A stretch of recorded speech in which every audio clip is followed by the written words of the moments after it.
We are going through a tragedy we didn't see coming, that we never expected. Dr. Nick is here to help us rebuild and repair our mental anguish and our mental flood that this caused. Good to see you. Well said, Whitney. Mental flooding. And when we face disaster, the first impulse obviously is the survival instinct. Yes. You know, the higher self, not that there's anything wrong with the lower self, because that's what's needed at this time. It's survival, which is what we did those first few days. It's flagging down boats. It's people jumping in their boats to go rescue people they had never seen before, may never see again. Yeah, the stories are just almost infinite of people waving and somebody coming by in a boat and getting them out. I know that because it happened with a member of my in-laws side of the family. So it has been certainly the first part of this trauma, which, as you laid out well, unexpected, which made it even more traumatic because we weren't prepared. The depth and the breadth of it, that we never could understand it or where it was traveling. Remember, from Denham and Baker, Zachary, and then backwater flooding. Then the backwater flooding, then Gonzales and Prairieville, and then there are those of us who didn't get hit with anything, so we're the survivors, and the guilt that comes from that.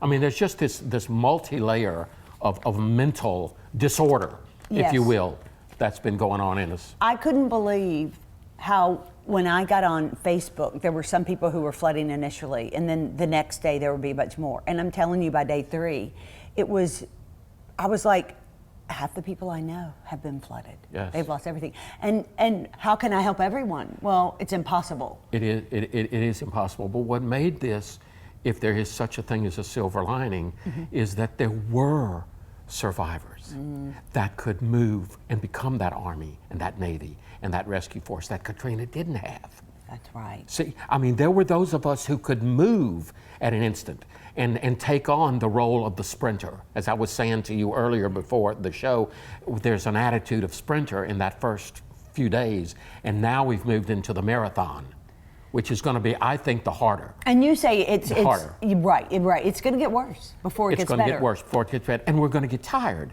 and the adrenaline's going to start slowing down, and the anger's going to start coming out. Because the first part, remember we talked about this several weeks ago, the first response is fear.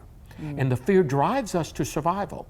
Once we have jumped and we have survived, then the anger comes out. Right. Then the real grief comes out. Then the real tragedy of what have I lost? What's irreplaceable? What's really happened? Didn't you tell me something about someone said about Jeff Johnson? I was talking to him the other day, 103.3, and he lost virtually everything. He was able to grab a coffee table and I think 2 nightstands and a crib.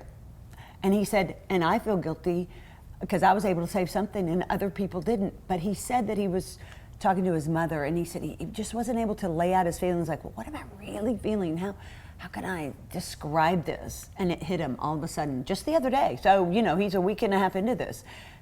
I feel like I did when my father died. Isn't amazing? Yeah. So is it? Do we have to go through almost those stages of grief through something like this? We do go through those stages. We do go through those stages, and the reason why we do is because we're people who become very attached, and they're never just things. They're never just things. Even the poorest of the poor are experiencing the loss. Perhaps not as great as those who had a great deal. But there's going to be loss experienced from all sorts of angles. The fact that cars flooded, the fact that, again, pictures and clothing was ruined, wedding dresses that, you know, were to be given to the next generation. This is really a tragedy that demands, I think, a tremendous amount of compassion on the part of all those who are helping. But what makes it even more difficult is that those who are helping are very often the people who have been struck. First responders lost homes. Right. Police lost homes. Fire people lost homes. Even news media were out there. Even news media covering other people's homes flooding as theirs was taking on water. I was watching yesterday. I said, you know, the hits keep on coming. We lost so many police cars. Yeah. We never think about that. And now the nonprofit organizations are going to suffer because how far will the money stretch? Well, right, and the food bank, for example. Food bank, Salvation Army, they were both flooded. Oh, yeah. But these are the realities that face us. You know, the real questions that I think that are important to me is how we're going to move forward, and how we're going to rebuild, and how we're going to catch ourselves from what we call the co-occurring disorders, the more substance abuse, the high anxiety, the triggers, the drug use, you know, the misdirected anger. So many disorders are going to be kind of throwing themselves around. So we just need to be on the lookout for that. Am I over-medicating? Am I... Self-medicating. Yeah, dealing Yes. with this. And then now about the people whose children are not even back in school. And for some, it's going to be much longer. I'm sorry to laugh. No. You told me my kids aren't going back to school till next week. I said, are you going to survive it?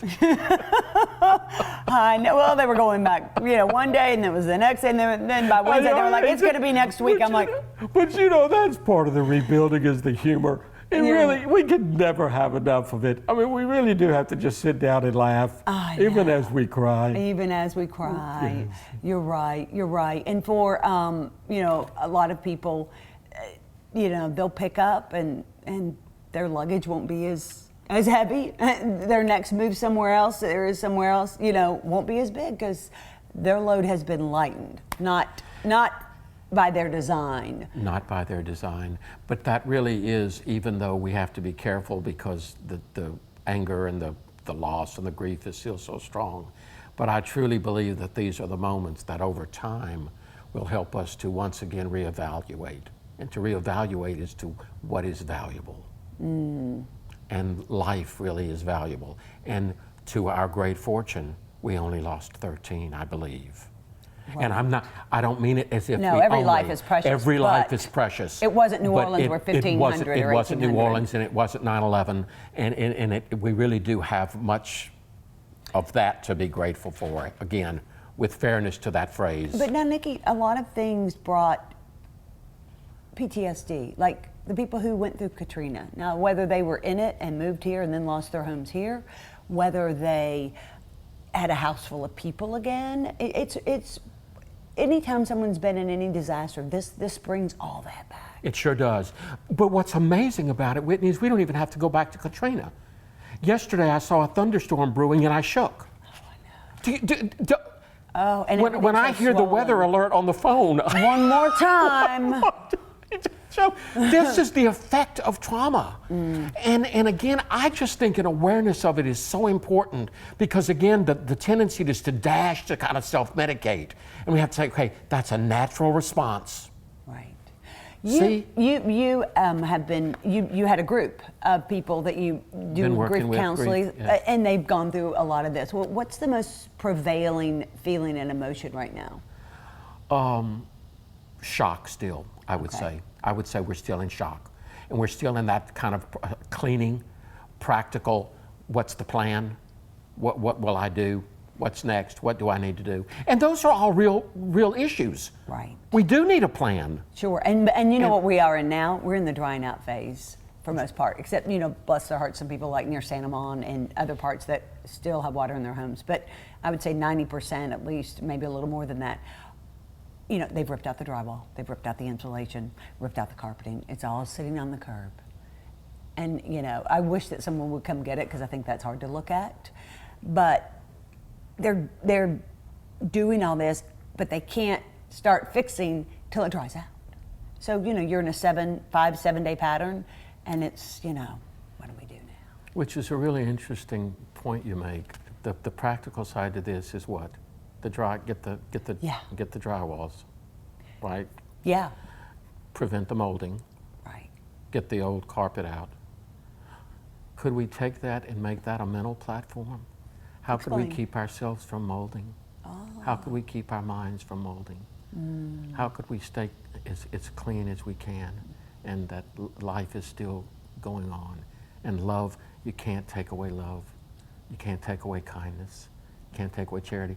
That's why, Whitney, I just get so distraught when I see so much blame going around right now. This is not the time to blame any and everybody. All the forces of blame and looking for something or someone to pin it on. Well, and as it FEMA does no good. Right. Well, and talk about anger when FEMA comes back with you're denied. That's right. Or instead of the thousands you thought, we're giving you hundreds. How do people cope with that? Every time I hear the maximum is 30, I'm like, please stop saying it. I know, please stop. Because that really is the maximum. Because I And really it's not- thought most people were going to get that initially. I was But like, because that's what we just kind of take in. right. Because that's what we want. I know, and I want it for them. I want it for And, everyone. and it's not going to be. It's not going to be. Mm. But again, to prevent that mold, to take out that drywall and stuff, I don't know, it just struck me as an interesting image from the practical physical side to the mental behavioral side. And then also, obviously, to make sure that we're around people and that we reach out and we're very specific in what we need. And we're very specific with what we offer. Someone said to me today that she doesn't say to people, you know, what do you need? She says, give me an assignment. I like that. And one of them was to do laundry, which is a great assignment. That is a great assignment because there's lots that needs to be Yeah, cleaned still. yeah. Yeah. Well, I appreciate you sharing your insight. It's going to be a long journey for It is. all of us. It is. And we'll go through the stages of grief and anger and all those things. But in the midst of all the tragedy and all the horrible flooding, there was such beauty with people coming together. And people who've lost everything said, I never have felt this kind of love. So let's hold on to that, Let's right? hold on to that, Whitney. Right. Thank you. Absolutely. Thank you, everyone. Yeah. Good luck rebuilding Be everyone. good to each other. That's right. Much more Weekends with Whitney right after this.